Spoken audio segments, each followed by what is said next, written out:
But I digress. Back to the Right. red pill.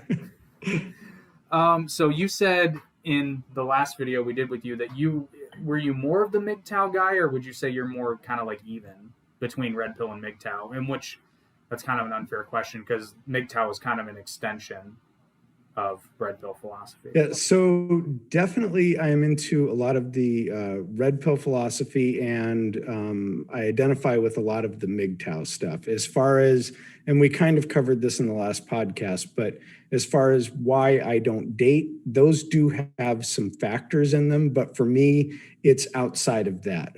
For me, it has to do with personal growth. And so long as I'm with someone, I'm always going to want to please that other person, which is actually one of the big topics of MGTOW and Red Pill, is the amount that men love pleasing women.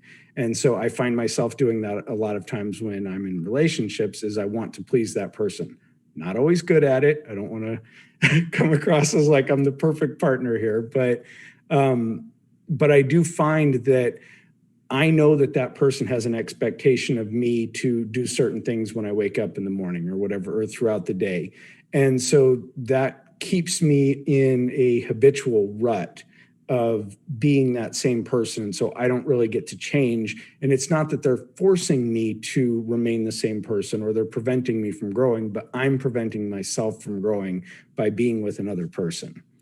Yeah, and what you just said there, I think, is important to touch on because that's a common it's a common thing you hear in less formal discussions about red pill philosophy because a lot of time there is blame put on women for various problems, whether that be being held back, as it were. But I'm glad you said it that way because the blame is not on the woman.